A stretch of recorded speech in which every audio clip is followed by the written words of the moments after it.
This is the CineSnob Podcast.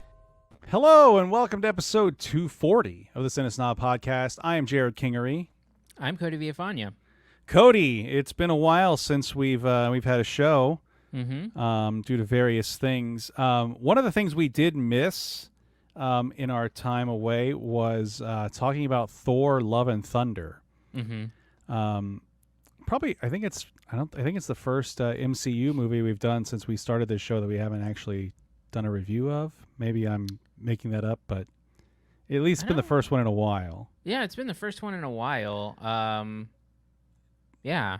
Just real quick, what'd you think of it?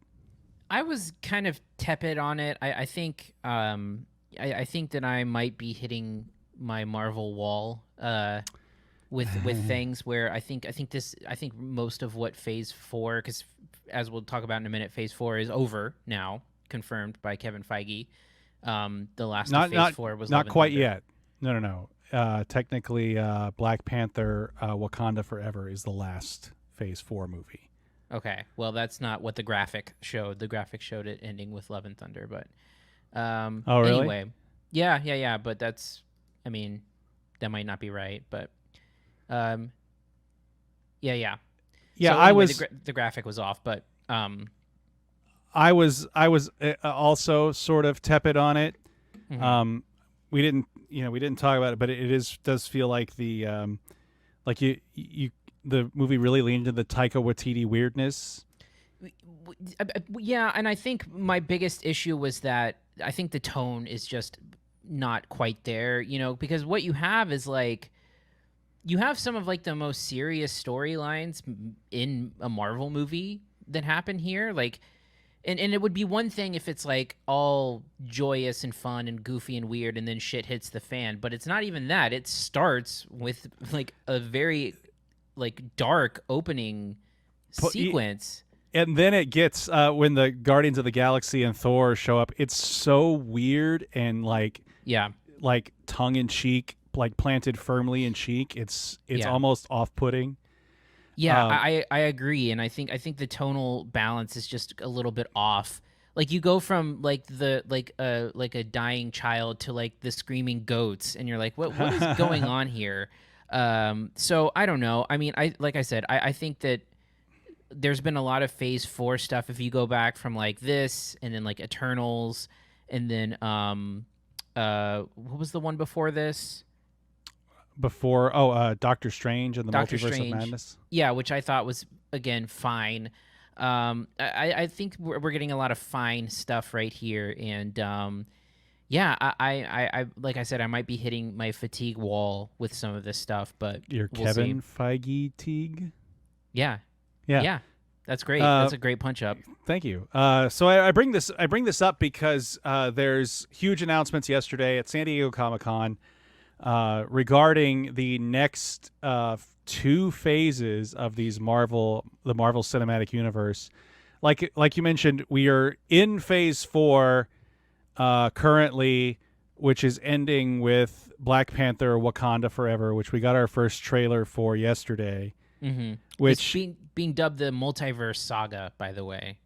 That's this Phase 4. I think 4 through 6 is the Multiverse Saga. Oh, okay. I didn't know what that was referring to exactly, but Phase 4, wrapping up with the Black Panther film, very somber tone in that trailer. Clearly, without Chadwick Boseman, but you're getting new characters in Namor, the Submariner, which I don't know if you're familiar with him at all. He's like one of the original Marvel heroes. Like I guess now you got him. Like, I don't think he was ever had any kind of cultural background other than being an Atlantean, but now he appears to be very much of a South Pacific origin, a la Aquaman. Well, the actor playing him is Mexican. Is he? Just the decor. I mean, like his costuming looks very very South Pacific. I don't know if that's a conscious choice because Jason Momoa. Anyway, whatever. And also, you get a huge dose of Angela Bassett in that Black Panther trailer, mourning the loss of her entire family. So I guess T'Challa is going to be dead in the film, and not just, I don't know. Anyway, so you've got the Black Panther, Wakanda Forever coming out in November, and then Phase 5 begins with Ant-Man and Wasp: Quantumania in February, and then you got a shitload of TV series. Yeah, there's a lot of TV coming out. Secret Invasion, Echo, Loki Season 2, the Ironheart, Agatha, Coven of Chaos. Then Daredevil, a new Daredevil series with Charlie Cox and Vincent D'Onofrio, 18 episodes long. Man. Daredevil Born Again. I don't know. I'm curious. That's a long time. That's a long season. Not that, TV used to be that long all the time. Mm-hmm. But it was always like filler episodes and whatever. Did you watch all of the Netflix Daredevil? I only ever watched seasons 1 and 2. I believe those are the same 2 that I watched. Yeah. They had trouble filling out like 9 episodes of that. The 18 episodes does terrify me. But then you've got films in that mix. After Ant-Man, you've got Guardians of the Galaxy Volume 3. The Marvels, a new Blade movie, and then the new Captain America, New World Order movie, and then something called Thunderbolts, which I don't know anything about. I believe that's an anti-hero collective. I think it's run by Zemo, is the leader of the Thunderbolts. Is that the one that they're building toward with Julia Louis-Dreyfus, I wonder? Could be, yeah. What is that character's name in that? Her character that she's playing? I don't know. I'd have to. I'm way past my baseline knowledge of Marvel at this point. Mm-hmm. And I would assume that would have involved Thunderbolt Ross, but with William Hurt being dead, I'm not sure what they're going to do moving forward with that. Mm-hmm. And then you have the first 3 films in Phase 6. Being starting off with a Fantastic Four movie in 2024, followed by go ahead. Followed by Avengers: The Kang Dynasty and Avengers: Secret Wars. Yeah, those are going to be out in the same year, and there's some unannounced Phase 6 stuff, and I have to imagine there's going to be an X-Men movie in there. I'm curious about the article I'm reading has those movies coming out 5 days apart, which I know isn't true for the Kang Dynasty and Secret Wars. 5 days apart? Yeah, I think one's in May and one's in November, if I'm not mistaken. Okay, yeah, this article I'm looking at sci-fi.com. I'm curious if that's going to change, because I do believe that was somewhat the release schedule for Infinity War. Before it was separated into 2 separate films. Yeah, I don't know if I'm at my overload yet, but it's getting pretty close. I think closer than it ever has before. Mm-hmm. And it's my fault. I still haven't finished Ms. Marvel on Disney Plus. And I know you're several Disney Plus series behind. Yeah, I haven't finished. I haven't even finished Loki, and then I've seen most of Moon Knight, but I haven't finished it. And then She-Hulk is out, I think, like next month. Next month, yeah. The trailer for that looked pretty interesting, and it also features the return of Daredevil. Mm-hmm. And once again, Tim Roth as Abomination, which I assume has to take place. This show takes place before Shang-Chi, just timeline-wise, because you have Wong fighting Anyway, just a lot of shit. I don't know. I'm curious. So you think you're at your fatigue point? I'm getting there. I think that it just kind of depends on what this multiverse stuff does, because like the whole Doctor Strange introducing all of those characters, and then spoiler alert for anyone who hasn't seen this movie yet, just kind of like killing off Reed Richards or whatever and stuff like that. Like like I said, I'm worried about if that is a peek into what we're getting, where it's just like a sandbox but has no real consequence to it. To me, that's about the worst thing you can do with Marvel at this point, is like take away something that already struggles with stakes and then continue to lower the stakes even more. Yeah. That was a big problem I had with Thor: Love and Thunder, is getting to see. There's an epilogue, a post-credits scene, I guess you call them these days. Spoiler alert: Natalie Portman's character dies of cancer in the film, but then at the end of the film, you see her in Valhalla with Idris Elba's Heimdall character, who died in Infinity War. So that just opens the door up for whatever else to happen. And the stakes were always a problem. I think every movie series has struggled with stakes besides the original Captain America films. Yeah. Those were the ones that always seemed to like drive things forward as opposed to just kind of resetting the status quo. Yeah, and I think I always thought that the thing that would really drive Marvel into the ground for me is like a series and stretch of like stuff that's very mediocre.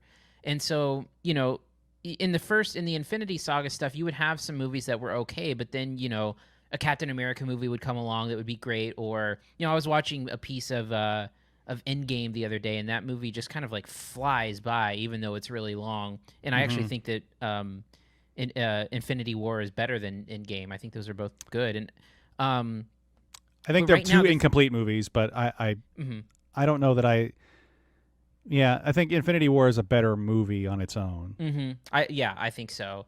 But like this stretch of movies right now, it's like it's a bunch of stuff that I'm not finding myself caring about.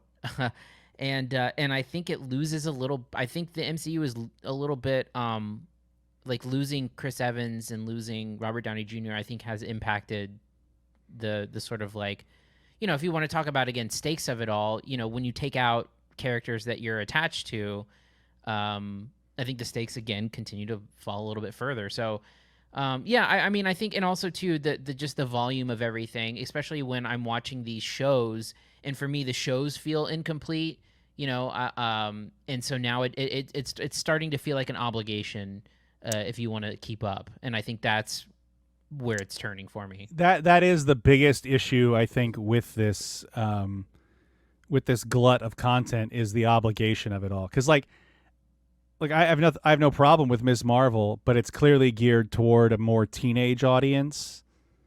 So I'm finding myself not as interested in the drama of that story.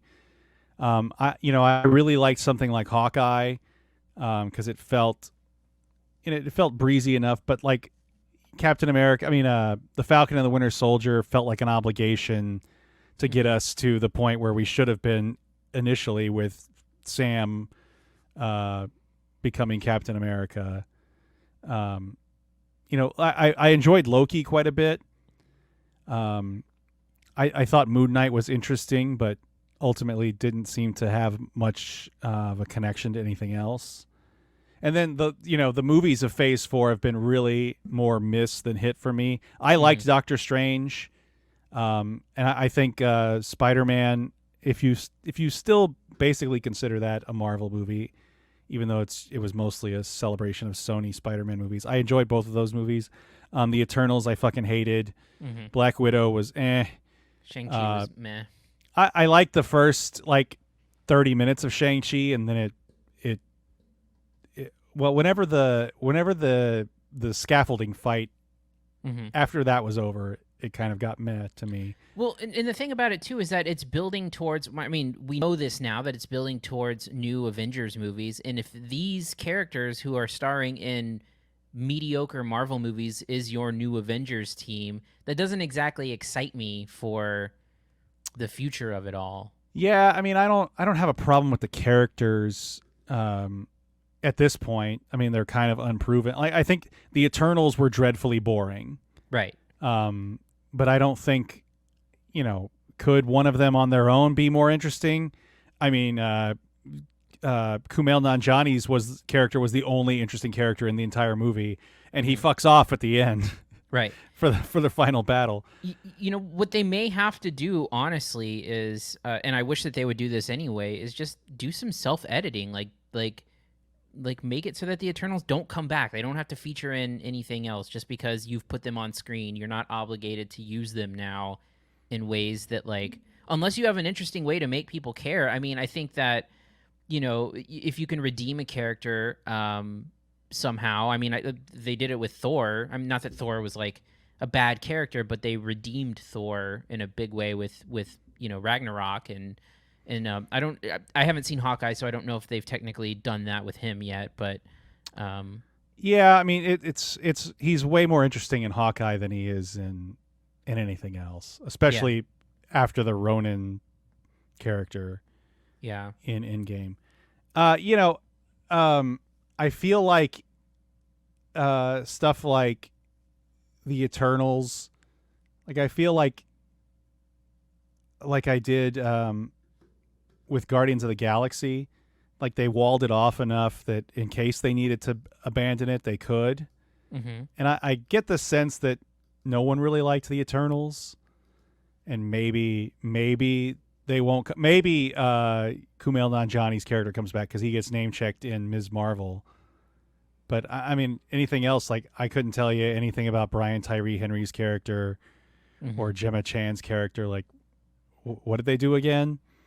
The only one I remember with any sort of outside of Kumail Nanjiani is poor Angelina Jolie's character having some stupid madness the entire time. Yeah. Anyway, there was a point I was going to make, and I can't remember what it is.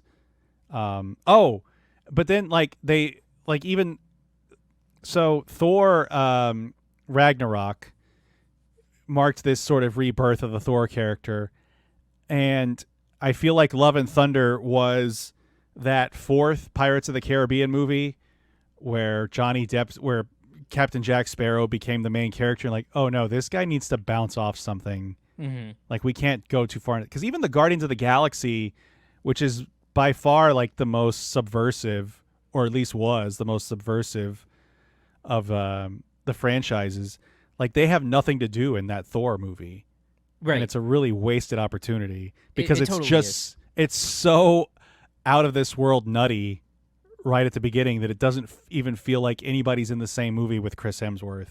Yeah. Well, also, I don't really feel like, in my opinion, I don't really think it's much of a Thor movie. I think the movie is way more about Jane. I think it's way more about the Christian Bale, villain, who's a really good villain. Yeah, I thought for sure. But yeah, and that Guardian stuff is so like clearly they, you know, I don't know why they couldn't have just done like just a straight up montage to get you from, you know, Thor leaving, what was it? Endgame. With the Guardians, and just show them how he got there, or have it be like an off-screen thing altogether. It just was such a waste of time, I thought. And then also, I thought the Guns N' Roses was too much. Well, I mean, everybody loved Ragnarok so much that they're like, fuck it, let Taika Waititi do whatever he fucking wants, and you're like, oh, okay, this is why we need it to be a little more. I don't know, like. I think once it gets past like the first 45 minutes, I think it gets a little more, it settles down a little bit, because I think the stuff with Russell Crowe was really great, but man, that first 45 minutes, it's just utterly nuts. Mm-hmm. And I like when it kind of like gets black and white towards that. Mm-hmm. I like that a lot. That sequence is actually really cool. But the tonal shift between that and then the Guardian stuff, or like the the stuff that's happening even with Russell Crowe is just so different. Well, the Russell Crowe stuff at least made sense. Mm-hmm. Like it at least made sense that you went into this like den of just terrible gods. But like the beginning stuff with Thor, I don't know. We're doing a review of Thor right now, but it's fine. It's just that I don't know that this Phase 4 has found its way at all. Mm-hmm. And with it wrapping up with Wakanda Forever, which who knows what that movie is even going to be about. I feel like maybe they're trying to put it behind them as quickly as possible. I don't really know how far out these things are planned. Yeah, I don't know. But it is interesting that, and maybe this is the case with Phase 6, but a lot of these like Phase 4 movies don't have any sequels in development, I don't think, really. Like we haven't heard about an Eternals 2, or you haven't heard about Shang-Chi 2 or anything like that. So I do wonder how everything is going to factor in. I mean, the only ones still going with more installments are Guardians. Yeah, Guardians, and then Ant-Man. And then a Captain America, but I mean, it's a completely different character. Yeah. Oh, yeah. For all intents and purposes, that's like a reboot. Yeah. A soft reboot. Anyway, I guess we'll see where this goes with She-Hulk next. Mm-hmm. And then whatever the hell Wakanda Forever is going to be about. Yeah. It just looks sad. It just seems terribly sad. It reminded me very much of Avatar, that trailer. It has a very Avatar feel to it. Yeah. All right. Anything else before we move on? Nah, let's get to the good stuff. All right, let's go ahead and move on to reviews. Here are this week's reviews. This week we have Nope. What if I told you that today you'll leave here different? Pops! Pops! I'm talking to you. Bro, what you see? Something above the clouds. That's big. How big? Big. You think whatever killed Pops is out there? Right here, you are gonna witness an absolute spectacle. So what happens next? You ready? Mm-hmm. Are you ready?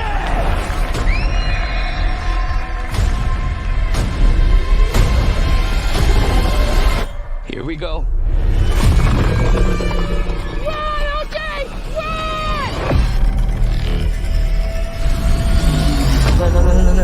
No. This is, of course, the latest film from director Jordan Peele, writer-director Jordan Peele, who made Get Out, Oscar-nominated film, followed up by Us. Just a fair warning, if you're watching this and haven't seen it, we're going to spoil what it's about, because you can't really talk about the movie, I think, without spoiling it, even though it's not really, I mean, you kind of get the gist, Yeah. I think, from the trailers. But Cody, tell us about Nope and what you thought of it. Yeah, well, yeah, I mean, I guess we'll start with the Jordan Peele of it all, which is, I have thought that his previous films were fine. I have not really been on the Jordan Peele hype train, and it may actually be a consequence of the hype attached to it, whereas like maybe I would have thought that Get Out or Us were better in my mind had it not been built up to be like a Renaissance filmmaker kind of stuff, which again, I think those movies are fine. I don't think they're bad movies, but I don't really get the sort of hype behind a lot of them. And I think what I can start off with is the good of it all. I think that Peele is really good at developing tension. I think that he's really good at creating vibe and like a feel to a movie where there is like, I think maybe to its detriment, the movie is all vibe and a lot of creepy stuff, but not in like a horror sense, but more, I think a lot of people are comparing it to Spielberg. It's more Spielberg than it is horror. There is that element to it. I also think this movie looks really great. I think that the way that it's shot looks really incredible. There's a lot of really unsettling stuff that I think is filmed really well, specifically with the way that the movie opens, and then there's a middle section where they kind of pick up that storyline. And I think those are the best scenes of the movie. I prefer that stuff over the sort of sci-fi elements that are here and present. I think, where the movie starts to fall apart a little bit is in the story. So just, on a baseline story level, we'll get into further details, but essentially, there is a brother and sister who essentially are like, what would you call them? Like horse trainers for movies? They're like, train professional horses for film use. Yeah. And so, basically their dad also did it, and then their dad dies in an accident with stuff falling from the sky, and then eventually they start to spot like a UFO that's hiding out in a cloud, and they want to be able to capture footage of the UFO so that they can essentially become like rich and famous. And then they interact with Steven Yeun's character, who is like a child star, a former child star, I should say, who has like a Western town, like a theme park. Yeah. And it's interesting because the Steven Yeun stuff I think is the most interesting stuff of the movie. And it is also the least fleshed out part of the movie, much to my frustration, because I think that there's a lot there dealing with like trauma and there's the problem with it is that clearly I think Jordan Peele is trying to say something with that stuff, especially with like the chimpanzee stuff. And I don't think that he ends up saying it, or at the very least, it's not clear what he is saying about that stuff. So it's really frustrating. And then at some point in the movie, just Steven Yeun's just like not in the movie anymore. Yeah. And it's just like, that storyline is just cut off completely. So I really like that element of it. I wish there was more of it. The rest of it becomes about like this chase to try and capture footage of the UFO. And then, what you get, I think, is some muddied storylines where there's a lot of threads going on, and then at the end of the day, it just becomes just like a chase scene kind of thing.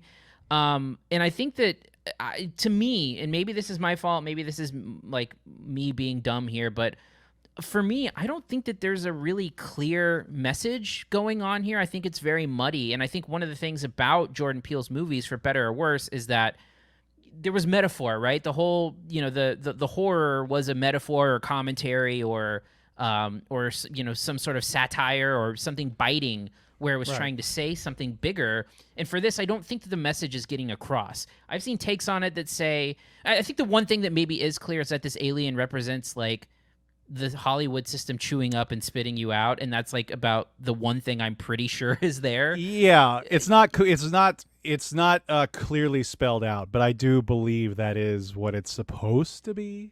Right, but I've seen takes that are talking about like it's a commentary on the horror genre and like the role that spectacle plays in entertainment and all this stuff, and I just think that that's people connecting dots, seeing what they want to see. I don't know that any of that is explicitly there. So for me, I really appreciate the visual nature of it. I think that he's a very gifted visual filmmaker. But for me, I think the most interesting parts are the parts that are least fleshed out, and the rest of it to me, and also too, and I think you'll probably talk about this, I think it takes a really long time to get off the ground. Mm-hmm. There's a lot of like building up to all of this. And I think, by the time it hits like the last 30-minute stretch, which is essentially like one long sequence. Once, what's his the cinematographer guy? Oh, Michael Wincott. When Michael Wincott shows up from there forward, it's kind of like one sequence. Mm-hmm. And for me, I just was not really engaged at that point anymore.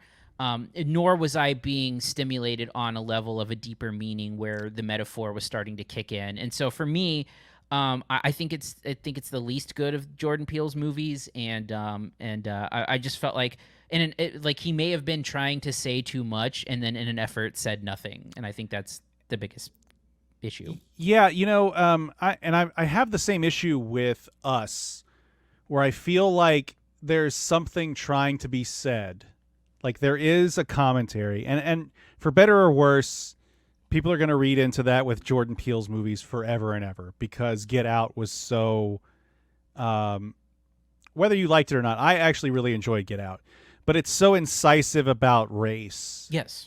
And very much about race. I mean, literally and figuratively. Mm-hmm. So for better or worse, people are going to be analyzing his films forever going forward to try to figure out what the fuck it means. And I feel like I do feel like he wants them to mean something. In addition to the humor, and I think there's some really great laugh lines in this movie. There's a line in particular, or a sequence in particular, in a horse barn, where the title of the film gets said, which is actually like super crowd pleasing, but it ends up being a huge fucking fake out.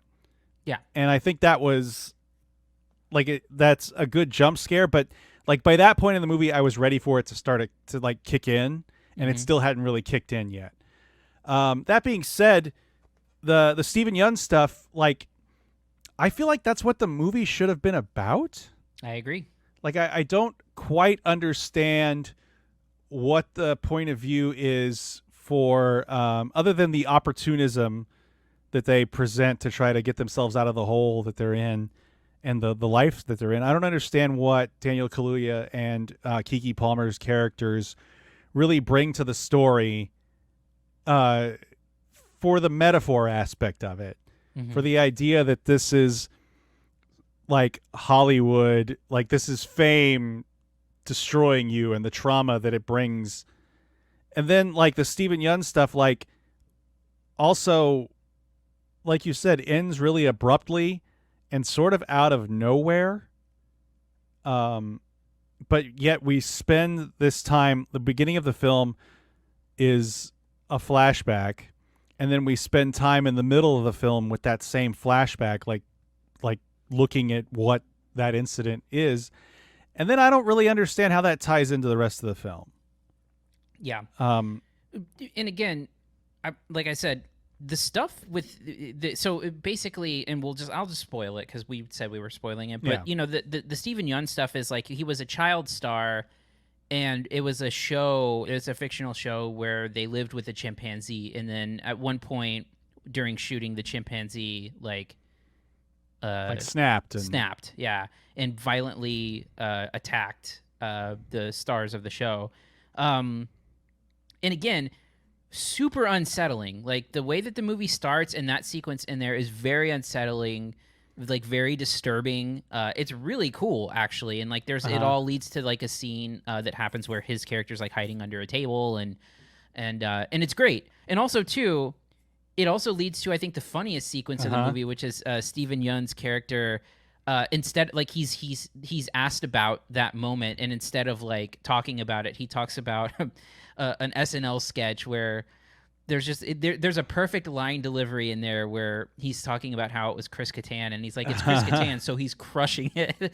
It's just very funny. It's like he's instead of dealing with the explaining the trauma, he's talking about how the SNL sketch nailed it. Yeah, and he's dropping names like Anna Gasteyer and Sherry O'Terry, but then of course Chris Kattan plays Gordy, the chimp, and is killing. Like, it's a really fucking unsettling, like, well, idea that this trauma is being translated through an SNL sketch, and it's really great. Again, though, that thread isn't really explored throughout the film.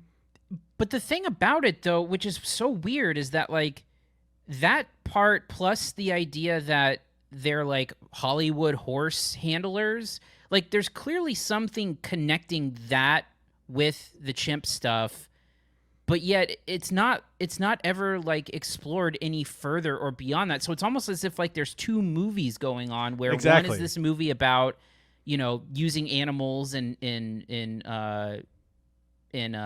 like Hollywood productions, and then there's this other one which is like the obsession with getting the shot no matter what cost it takes. And I don't see how those movies like merge. I don't think they do merge, and I think that's a big time problem with it, because by the time they open with the chimp, and then they do nothing to do with it, and then they cut back to that sort of like flashback scene like smack dab in the middle of the movie, and then they never go back to any of that at all. Well, yeah, because then that right after that is when Steven Yeun's character disappears, and I don't know. I'm really disappointed in the sequence of events, because like you said, it does feel like there's two different films going on, and it feels like this Steven Yeun one is way more interesting. I agree. I do like Daniel Kaluuya in the movie. He has a nice stoicism to him, and I do love the scene where he's in the horse barn and shit starts going down, or at least he thinks it is. I think he's really great in that. I don't really think we get to know much about Keke Palmer's character. The guy, then there's I think Michael Wincott's interesting. I think he's a super, like, he's one of those guys that's been around forever. Like, he was in Robin Hood, Prince of Thieves, and The fucking Crow, and but his character gets nothing to do. He comes in super late, and he's just a weirdo. Yeah.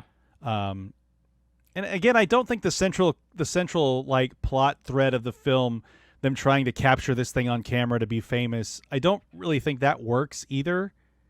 Like, it's pretty simplistic and high concept, but I just don't feel like the movie really ever meshes around it. Well, no, because I don't know what their motivations are aside from like money, because essentially they are voluntarily staying in the line of something super dangerous, all just to try to get this on film. But to what end? Like, it just, like, they mention fame, and they mention that, like, they're not making as much money and stuff, but that as a driving force, I don't think ever really hits home. They don't seem desperate at all either. And so the motivational piece, I don't know, man. I just feel like there's like really key components missing here. Yeah, it just feels really overcooked and like underfed, if that makes sense.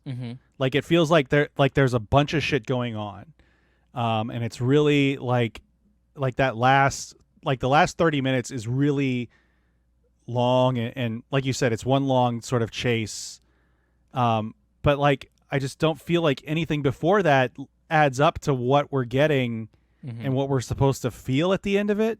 Right. I don't know. And again, for better or worse, Peele invited this on himself by first being a success, which isn't his fault, but by clearly, at least in my mind, clearly making these films, or at least presenting these films as though they're supposed to be, quote, about something, right, and not just the plot.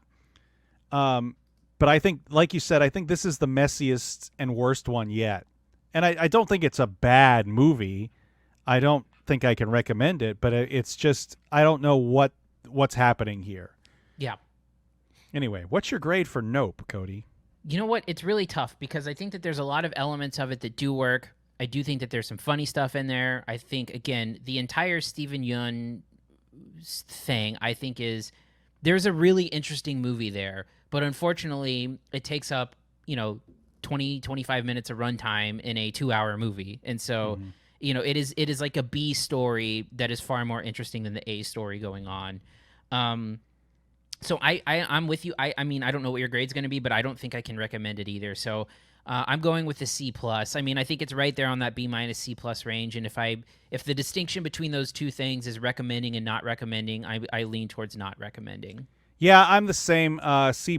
I mean, if you boil it down easier, like, I just don't want to watch it again. Like, I'd like to watch Get Out again.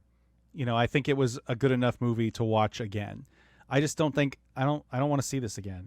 It was confusing to me, and I just don't think, like, I will agree with you. It does look gorgeous, and I do think there's certain elements that I feel like they're working backward from. Like, I think the design of the UFO at the end of the film is pretty interesting. And then you have those, like, dancing man things, those car dealer things. Yeah. I don't think they fucking work in the plot at all, but clearly they wanted to have these things represent something in the film. So it does look great, but man, I don't think it works at all for what it's going for, and I don't really know what it's going for. So a C+ for me. Anyway, that's going to do it for this week. Next week, Cody, I know we have Vengeance to talk about. Yeah, a movie that we've seen, a movie that I got to see with the writer, director, and star. BJ Novak was in attendance at a screening here in San Antonio, and got to watch him do a Q&A, a cool little surprise, and very Texas movie, so we'll get to focus on that. There's also there's some VOD stuff opening. A couple of things I saw at Sundance, and maybe we'll cover one of those. There's one movie that I feel is like I would be very curious to get your take on. But yeah, we've got some cool stuff coming up. I think I'm excited about these next few weeks because we the week after that, one of my favorite movie from South by Southwest finally opens. I Love My Dad, and I'm excited to talk about that one too. Yeah, I'll be out of town most of next week, so I'll have to see what I can pick up. But definitely have seen Vengeance. Definitely would like to talk about it. We've talked about it a little bit privately, but anyway, if you want to reach us, you can email us at podcast@cinesnob.net. Find us on Twitter at CineSnob, Facebook CineSnobNet, YouTube.com/CineSnob. Cody, the Ramble, I saw was recording earlier when I was setting this show up. Yeah, we did. We recorded for the week. So Ramble Radio on Tuesdays and Fridays, and then regular Ramble on Wednesday. We're currently doing our tournament of a butler battle. So it was like what butlers will win in a fight. TV butlers. So does any of the TV Alfreds for Batman make the list? Yeah, so the original Alfred was up in a three-way. So we didn't number them correctly. So they had a three-way match, and one of the matchups was Alfred from I guess 65 Batman. Was 66? That the year? 66 Batman versus Alf versus oh man, what was the wait? Alf is considered a butler. In their mind, yes. I don't really know. This is already really dubious. Well, I think it wasn't necessarily a butler. I think it was either butler or a helper of some kind, or a maid, or someone who lives in the house that isn't part of the family. Yeah, something like that. I'm trying to see who they were up against. They were up against. So it was against Mr. Belvedere was the matchup there. Well, I loved Mr. Belvedere. Yeah, there's been many references to him sitting on his balls being made, of course. Yeah. The great Mr. Belvedere story. Why we all know him, I'm sure. When I was a kid, Mr. Belvedere was syndicated, and I don't know why. And I don't know what again, this is like late 80s independent television. It was a big deal that it was syndicated. And my sister and I watched it a lot. And part of the deal when they launched it was you could become part of the Mr. Belvedere fan club. And we both became members of the fan club. Wow. And got cards and shit. But then like 2 years later, there was an episode of Saturday Night Live with Tom Hanks, where it was like some support group, like people who are fans of Mr. Belvedere and like want to wear his skin. Like it became this weird thing. So like, I try to look up if I try to look up Mr. Belvedere fan club online, like that Tom Hanks SNL sketch like blows it out of the water. Like there's no information to be found about the actual Mr. Belvedere fan club. Yeah. Interesting. Anyway. Yeah, these reference points for the Ramble are oftentimes about 10 years out of my wheelhouse. So I figured as much. Yeah, I have no recollection of Mr. Belvedere. What about Jeffrey from Fresh Prince? Is he in the mix? He is. He was in a three-way match versus Vicky from Small Wonder and Flo from the Jeffersons. Okay, I really have to take issue with the labeling of butlers and like helpers, because Vicky from Small Wonder was definitely not either of those. Alf was like the opposite of a helper. Anyway, I did not create this tournament. Please deliver this information to your co-hosts that I find this very dubious. Yeah, I will let them know. All right. Anything else before we wrap up? Nope. That'll about do it. All right. On that note, I am Jerrod Kingery. I'm Cody Villafana. Thank you for listening to the CineSnob Podcast. To read reviews, interviews, and more, visit CineSnob.net. See you next week.